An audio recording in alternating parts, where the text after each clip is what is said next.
Et il est 8h11 sur Sud Radio. Éric Nolot, bonjour. Patrick, bonjour à tous. Comme de chaque vendredi, ce matin, vous nous parlez de la vie et de la mort d'une jeune fille donc prénommée Lola. Lundi soir, je suis allé me recueillir devant l'immeuble où vivait Lola. Une fillette de 12 ans dont le corps retrouvé au fond d'une caisse en plastique portait les stigmates d'un viol, de torture et d'actes de barbarie. Quand pareil drame survient au cœur d'une ville, on s'étonne toujours que rien n'en paraisse dans l'aspect de ses rues ou sur le visage de ses habitants. Les voyageurs du métro restaient penchés sur leur portable, éprouvaient la même fatigue, ruminaient les mêmes soucis que la veille, se hâtaient de quitter la rame une fois parvenus à destination. La station Place des Fêtes s'écrivait toujours en 3 mots, quand on aurait voulu qu'elle n'en compte plus que 2. Place des Fêtes, du verbe défaire. Rien n'avait changé, la vie reprenait ses droits, comme on dit. Cette vie qui continuait sans Lola.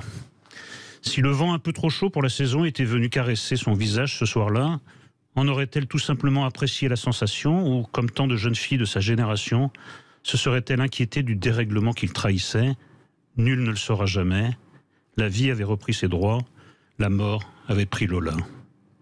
Je suis descendu vers le 119 rue Manin, une adresse baignée de cette atmosphère si singulière et pourtant devenue si familière des lieux de tragédie.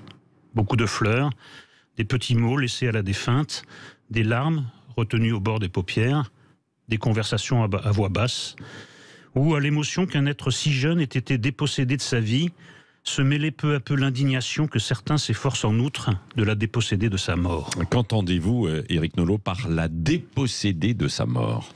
Eh bien, dès le lendemain de cet acte d'une sauvagerie hors norme, il ne fit pas bon s'étonner que la meurtrière ait été encore présente en France plusieurs années après avoir été contrôlée en situation irrégulière et s'être vue signifier une obligation de quitter le territoire français.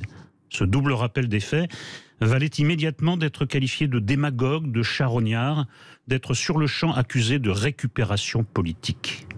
Une accusation de récupération portée par des spécialistes de la récupération comme de juste, ceux qui n'ont eu de cesse depuis plusieurs années d'exploiter la mort d'Adama Traoré à des fins idéologiques pour tenter de criminaliser les forces de l'ordre ou faire avancer leur entreprise islamo-gauchiste.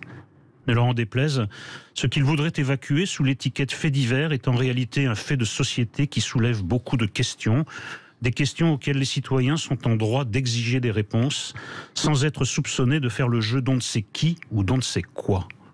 La parfaite dignité des personnes présentes ce soir-là, devant le lieu où la fillette avait subi son calvaire, ne les empêchait pas de vouloir connaître la vérité, toute la vérité, rien que la vérité.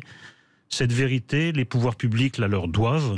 Cette vérité, les pouvoirs publics la doivent à Lola. Merci, Éric Nolot.